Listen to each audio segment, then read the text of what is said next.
ನಿಮ್ಗೆಲ್ಲ ಗೊತ್ತಿರೋ ಹಾಗೆ ಲೋಕಸಭಾ ಚುನಾವಣೆ 2024ರ ಫಲಿತಾಂಶ ಇದೀಗ ಪ್ರಕಟ ಆಗ್ತಾನೇ ಇದೆ. 400ರ ಒಂದು ಸೀಟನ್ನ ಗಡಿದಾಟುವ ವಿಶ್ವಾಸದಲ್ಲಿದ್ದಂತಹ NDA ಸರ್ಕಾರಕ್ಕೆ ಭಾರಿ ಆಘಾತ ಎದುರಾಗಿದೆ ಅಂತಾನೆ ಹೇಳ್ಬೋದು. 400 ಇರಲಿ, ಸದ್ಯಕ್ಕೆ 300 ಸ್ಥಾನ ಗೆದ್ದರೆ ಸಾಕು ಎನ್ನುವಂತ ಒಂದು ಪರಿಸ್ಥಿತಿ ಇದೀಗ NDAಗೆ ಬಂದೊದಗಿದೆ. 2019ರ ಚುನಾವಣೆಯಲ್ಲಿ ರಾಜ್ಯದಲ್ಲಿ ಸುಮಾರು 25 ಸ್ಥಾನಗಳನ್ನು ಗೆದ್ದಿದ್ದಂತಹ ಬಿಜೆಪಿ ಈ ಬಾರಿ JDS ಜೊತೆ ಮೈತ್ರಿ ಮಾಡಿಕೊಂಡು ಚುನಾವಣೆಯಲ್ಲಿ ಸ್ಪರ್ಧೆ ಮಾಡಿತ್ತು. JDS ಜೊತೆ ಬಿಜೆಪಿ ಮೈತ್ರಿ ಮಾಡಿಕೊಂಡ್ರೂ ಕೂಡ ಬಿಜೆಪಿ ನಾಯಕರು JDSಗೆ ಅಷ್ಟೇನು ಪ್ರಾಮುಖ್ಯತೆಯನ್ನು ಕೊಟ್ಟಿರಲಿಲ್ಲ. ತನಗೆ JDSನಿಂದ ಲಾಭವಾಗುವುದಕ್ಕಿಂತ ಹೆಚ್ಚು JDSಗೆ ತನ್ನಿಂದ ಲಾಭವಾಗುತ್ತದೆ ಎನ್ನುವಂಥ ರೀತಿಯಲ್ಲಿ ಧೋರಣೆಯಿಂದ ಬಿಜೆಪಿ ವರ್ತಿಸಿತ್ತು. ಅಳೆದು ತೂಗಿ JDSಗೆ ಬರೀ 3 ಕ್ಷೇತ್ರಗಳನ್ನ ಮಾತ್ರ ಬಿಟ್ಕೊಟ್ಟಿತ್ತು. ಸೊ ಈ ಕುರಿತಾಗಿ ಕುಮಾರಸ್ವಾಮಿ ಅವರು ಕೂಡ ತಮ್ಮ ಅಸಮಾಧಾನವನ್ನು ವ್ಯಕ್ತಪಡಿಸಿದ್ರು.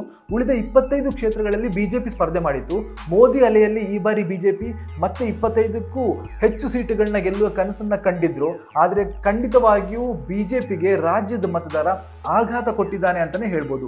25 ಸ್ಥಾನಗಳಿಂದ ಬಿಜೆಪಿ 16 ಸ್ಥಾನಗಳಿಗೆ ಇದೀಗ ಕುಸಿದಿದೆ. JDS 3ರಲ್ಲಿ 2 ಸ್ಥಾನಗಳನ್ನ ಗೆದ್ದಿದೆ. ಕಳೆದ ಚುನಾವಣೆಯಲ್ಲಿ 1 ಕ್ಷೇತ್ರದಲ್ಲಿ ಗೆದ್ದಿದ್ದ ಕಾಂಗ್ರೆಸ್ ಈ ಬಾರಿ 10 ಸ್ಥಾನಗಳಲ್ಲಿ ಗೆಲುವನ್ನು ಸಾಧಿಸಿದೆ. ಒಂದು ರೀತಿಯಲ್ಲಿ ಬಿಜೆಪಿಯನ್ನ ರಕ್ಷಿಸಿದ್ದು HD ಕುಮಾರಸ್ವಾಮಿ ಅಂತಾನೆ ಹೇಳ್ಬೋದು. ಇಂದಿನ ಫಲಿತಾಂಶ ನೋಡಿದ ಬಳಿಕ ಬಿಜೆಪಿ ಗೆಲುವಿನಲ್ಲಿ JDS ಎಷ್ಟು ಪ್ರಾಮುಖ್ಯತೆ ವಹಿಸಿದೆ ಅನ್ನೋದು ತಿಳಿದು ಬರುತ್ತೆ. ಬೆಂಗಳೂರು ಗ್ರಾಮಾಂತರ ಕ್ಷೇತ್ರದಲ್ಲಿ DK ಸುರೇಶ್ ಅವರನ್ನ ಸೋಲಿಸಲು ಬಿಜೆಪಿ ಡಾಕ್ಟರ್ ಮಂಜುನಾಥ್ ಅವರನ್ನ ಕಣಕ್ಕಿಳಿಸಿತ್ತು. DK ಸುರೇಶ್ ವಿರುದ್ಧದ ಸವಾಲಿನಲ್ಲಿ HD ಕುಮಾರಸ್ವಾಮಿ ಅವರು ಬಿಜೆಪಿ ಅಭ್ಯರ್ಥಿಯನ್ನ ಗೆಲ್ಲಿಸಿಕೊಳ್ಳುವಲ್ಲಿ ಯಶಸ್ವಿಯಾಗಿದ್ದಾರೆ ಅಂತಾನೆ ಹೇಳ್ಬೋದು. ಮೈಸೂರು, ತುಮಕೂರು, ಚಿಕ್ಕಬಳ್ಳಾಪುರ, ಚಿತ್ರದುರ್ಗ ಕ್ಷೇತ್ರಗಳಲ್ಲಿ ಬಿಜೆಪಿ ಗೆಲ್ಲಲು JDS ದೊಡ್ಡ ಪಾತ್ರ ಇದೆ ಅಂತಾನೆ ಹೇಳ್ಬೋದು.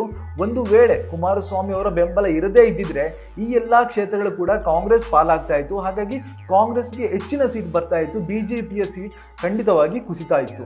ಒಂದು ವೇಳೆ NDA ಬಹುಮತ ಪಡೆದು ಸರ್ಕಾರ ರಚನೆ ಮಾಡಿದ್ರೆ HD ಕುಮಾರಸ್ವಾಮಿ ಅವರಿಗೆ ಮೋದಿ ಸರ್ಕಾರದಲ್ಲಿ ಸಚಿವರಾಗುವಂತಹ ಸಾಧ್ಯತೆ ಇದೆ ಅನ್ನುವಂಥ ಮಾತುಗಳು ಕೂಡ ಕೇಳಿ ಬರ್ತಾ ಇದೆ. ಸೊ ಈ ರೀತಿಯಾಗಿ ಈ ಒಂದು ಚುನಾವಣೆಯಲ್ಲಿ ರಾಜ್ಯದಲ್ಲಿ ಬಿಜೆಪಿಯನ್ನ HD ಕುಮಾರಸ್ವಾಮಿ ಅವರು ರಕ್ಷಿಸಿದ್ರು ಅಂತಾನೆ ಹೇಳ್ಬೋದು.